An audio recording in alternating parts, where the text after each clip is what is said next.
नमस्कार विद्यार्थी मित्रांनो, माझे नाव Shrimati Suvarna Pandharinath Dhamane, MA SET, KTHM college Nashik, राज्यशास्त्र विभाग.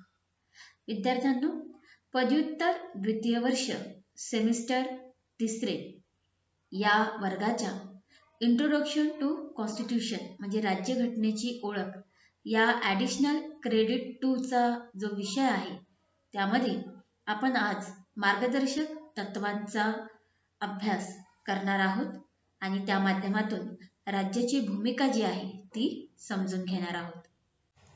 आजच्या व्याख्यानात आपण बालकांसाठी तरतुदी, शिक्षणाचा हक्क आणि जे SC ST आहेत, दुर्बल घटक आहेत, या सर्वांच्या अनुषंगाने राज्याची काय भूमिका आहे ती समजून घेणार आहोत. सुरुवातीला आपण बालकांसाठी ज्या तरतुदी आहेत त्या जाणून घेणार आहोत. आजचा जो बालक आहे तो उद्याचा सुजाण नागरिक आहे. बालकांचा लहानपणापासूनच व्यवस्थित विकास झाला किंवा त्यांच्यावर चांगले संस्कार झाले तर उद्याची चांगली पिढी निर्माण होऊ शकेल. परिणामी देशाच्या विकासाला त्यामुळे हातभार लागेल. बालकांच्या विकासासाठी बालकांसाठीचे कायदे, बालकांसाठीचे स्वतंत्र धोरण निर्माण होणं गरजेचं आहे. कारण बालकांचे कायदे, अधिकार, त्यासंबंधीचे कायदे हेही त्यांच्या विकासाला पूरक ठरतात. बालकांचे हक्क कोणी हिरावून तर घेऊ नये, त्यांच्यावर अन्याय अत्याचार करू नये यासाठी कडक कायदे राबवले जातात.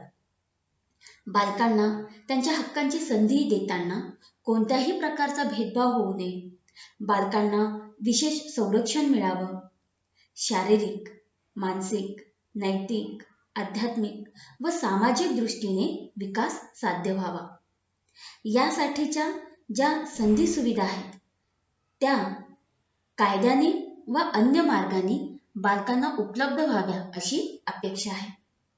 या माध्यमातून बालकांसाठी सामाजिक सुरक्षेचे जे सर्व लाभ आहेत ते त्यांना मिळावे अशी अपेक्षा आहे. बालकांच्या पूर्ण व सुसंवादी व्यक्तिमत्वाच्या विकासासाठी त्याला प्रेम व सलोखा याची गरज असते. लहान मुलं जी आहेत त्यांना मातेपासून दूर करू नये.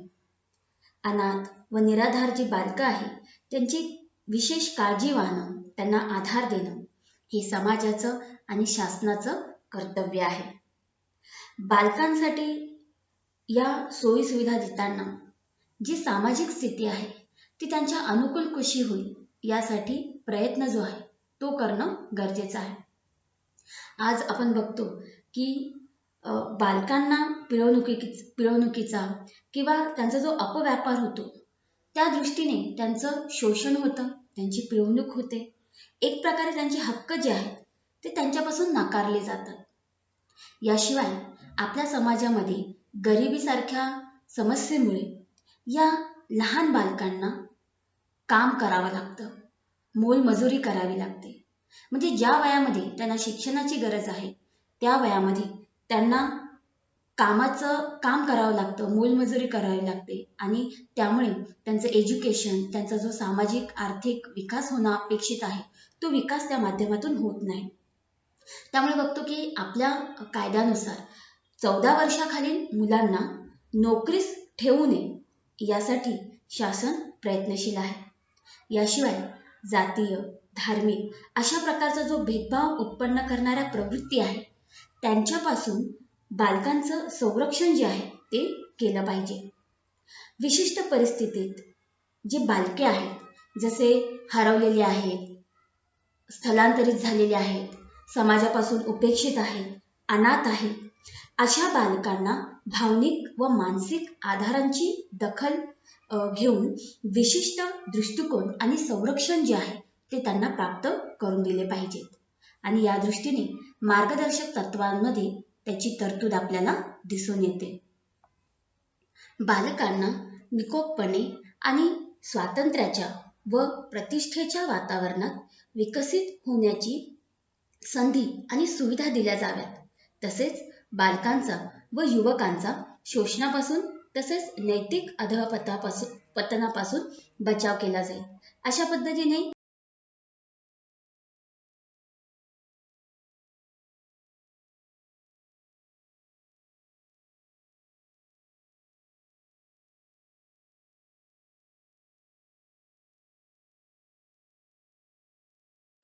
मार्गदर्शक तत्वांमध्ये बालकांच्या हितसंवर्धनाच्या दृष्टिकोनातून या तरतुदींची नोंद आपण बघितली.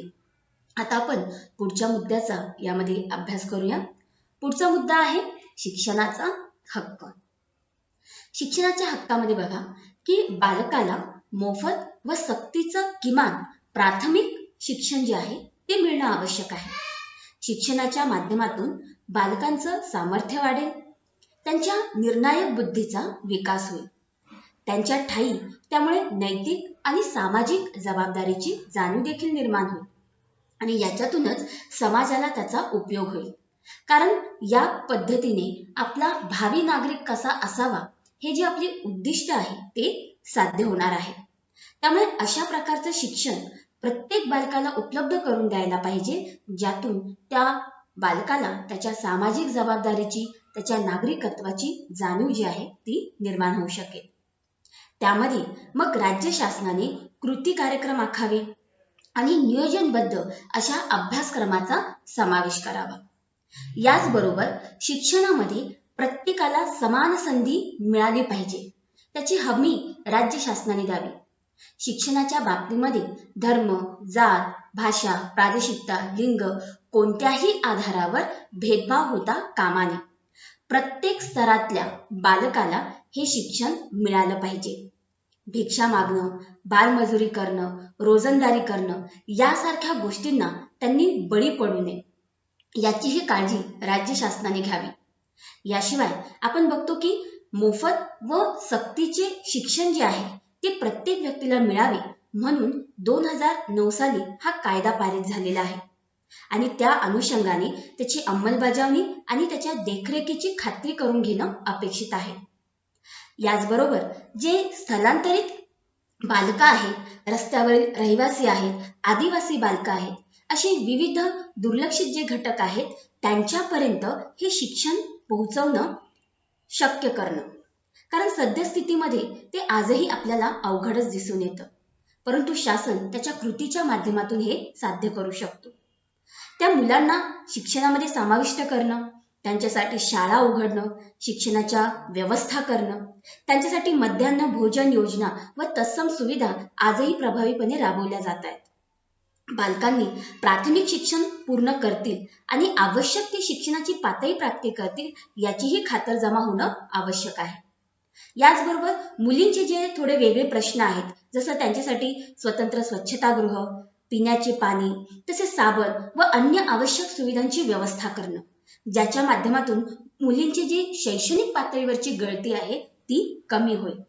अशा पद्धतीने माध्यमिक आणि उच्च माध्यमिक शिक्षण जे आहे त्यांना सुद्धा बळकटी देण्याच्या दृष्टिकोनातून उपाययोजना करणं अपेक्षित आहे. जसं की शाळेमध्ये खेळ, क्रीडा, नृत्य, संगीत, इतरही कार्यक्रम, पुस्तकांची उपलब्धता अशा सोयी जर करून दिल्या तर मुलांना माध्यमिक आणि उच्च माध्यमिक शिक्षण जे आहे ते घेण्याची संधी मिळेल आणि त्या माध्यमातून त्यांच्या व्यक्तिमत्वाचा विकास होईल. अशा पद्धतीने शिक्षणाचा हक्क सुद्धा मार्गदर्शक तत्वांच्या अनुषंगाने महत्व. आता आपण बघूया की अनुसूचित जाती आणि जमातींच्या अनुषंगाने शासनाच्या कशा तरतुदी आहेत. भारतीय संविधान तयार करताना आपण बघतो की अनुसूचित जातींकरिता संरक्षणाच्या दृष्टिकोनातून काही गोष्टी लक्षात घेण्यात आलेल्या आहेत. सुरुवातीला आपण कलम 46 बघूया, ज्यामध्ये असं म्हटलेलं आहे की समाजातील अनुसूचित जाती, जमाती व इतर दुर्बल घटकांच्या शैक्षणिक व आर्थिक विकासाला विशेष हातभार लावणं आणि त्यांचे सामाजिक अन्याय व शोषणापासून संरक्षण करणं. अशा तरतुदी आपल्याला कलम 46 मध्ये बघावयास मिळते आणि त्यानुसारच संविधानामध्ये अनेक तरतुदी ज्या आहेत करण्यात आलेल्या आहेत, ज्याच्या माध्यमातून त्यांच्या सामाजिक संरक्षणाला महत्त्व दिलं गेलं आहे. याचबरोबर आपण बघतो की शासनाच्या माध्यमातून विविध अशा कल्याणकारी योजना ज्या आहेत त्या राबवल्या गेलेल्या आहेत आणि त्या माध्यमातून त्यांच्या आर्थिक व शैक्षणिक अडचणींचा विचार जो आहे तो करणं आणि तो दूर करण्याचा प्रयत्न देखील करण्यात येत आहे.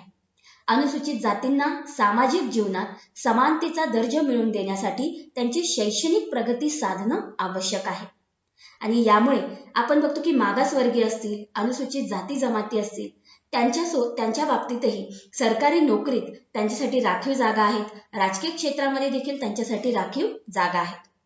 याशिवाय अनुसूचित जाती जमाती जे आहेत त्यांचे जे आरोग्याचे प्रश्न आहेत ते आरोग्याचे प्रश्न देखील शासनाच्या माध्यमातून सोडवले जावे यासाठी शासनातर्फे दवाखाने निर्माण करणं, प्रसूतिगृह निर्माण करणं आणि याचबरोबर फिरते दवाखाने, मलेरिया निर्मूलन केंद्र, बाल कल्याण केंद्र या मार्गाने देखील आरोग्याच्या सोयी सुविधा उपलब्ध करून देण्याचा प्रयत्न जे आहे तो केला जातो आहे. म्हणजे अनुसूचित जाती आणि जमातींसाठी त्यांच्या आर्थिक शैक्षणिक धोरणासोबतच त्यांच्या आरोग्यावर देखील तेवढंच लक्ष दिले जात आहे. याचबरोबर आपल्याला दिसून येईल की समाजामध्ये या वर्गाविषयी जे काही वर्तन आहे ज्यामुळे त्यांना भेदभावाला, विषमतेला सामोरं जावं लागतं. मग अशा वेळी या घटकांचं संरक्षण करण्यासाठी, त्यांचं शैक्षणिक आर्थिक हितसंबंध जपण्यासाठी शासनाच्या माध्यमातून कृती करणं किंवा त्यांच्या माध्यमातून त्यांची विशेष काळजी घेणं अपेक्षित आहे. जसं सामाजिक अन्याय आणि सर्व पिळवणुकीपासून त्यांचं रक्षण करणं असं आश्वासन मार्गदर्शक तत्वांमध्ये देण्यात आलेले आहे.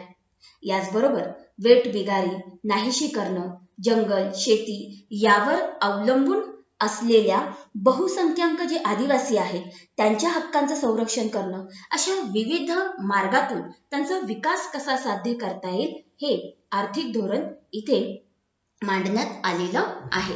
म्हणजे आपल्या लक्षात येईल की अनुसूचित जाती आणि जमाती जे आहेत त्यांच्यासाठी आर्थिक, राजकीय, शैक्षणिक, सामाजिक, आरोग्य अशा सर्वच पातळीवर शासनाच्या या मार्गदर्शक तत्वांमध्ये संविधानाच्या या मार्गदर्शक तत्वांमध्ये तरतूद जी आहे ती करण्यात आलेली आहे.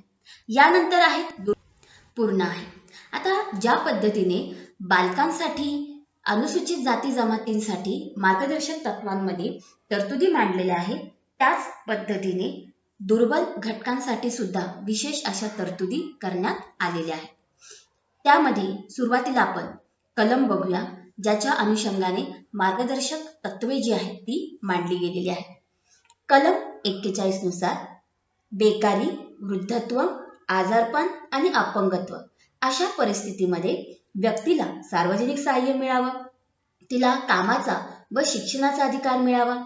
याशिवाय शैक्षणिक आणि आर्थिक विकासाला विशेष हातभार लावून दुर्बल घटकांसाठी अनुकूल स्थिती निर्माण करणं. आणि याचबरोबर आपण कलम 46 मध्ये बघितलं की त्यांचं सामाजिक अन्याय आणि शोषणापासून संरक्षण करणं.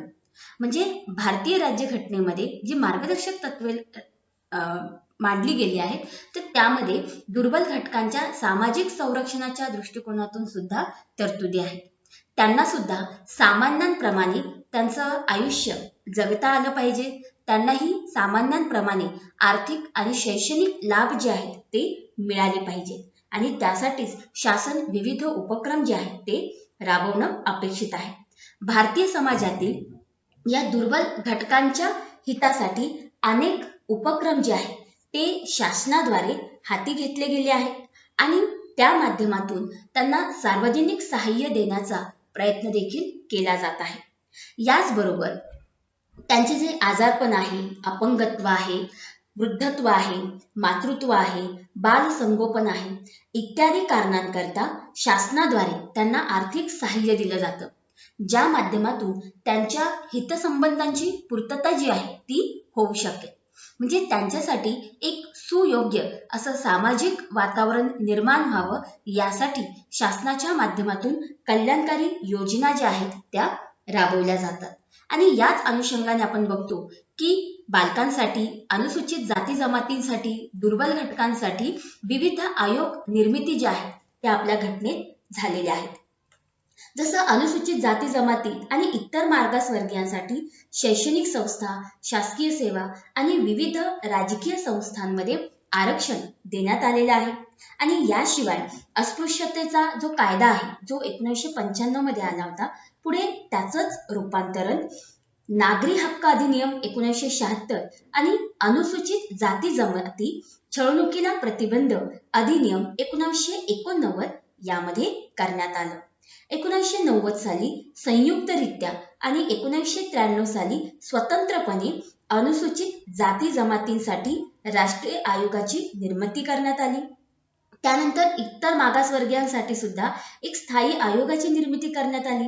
महिलांसाठी राष्ट्रीय महिला आयोगाची स्थापना करण्यात आली, तर बालकांसाठी राष्ट्रीय बालक आयोग जो आहे त्यांची निर्मिती करण्यात आलेली आहे. अशा पद्धतीने बालकांसाठी, अनुसूचित जाती जमातींसाठी आणि दुर्बल घटकांच्या अनुषंगाने सुद्धा आपल्या राज्याची भूमिका ही कल्याणकारी आहे आणि त्या दृष्टीने ती किती महत्त्वपूर्ण आहे हे आपण आज शिकलो. धन्यवाद.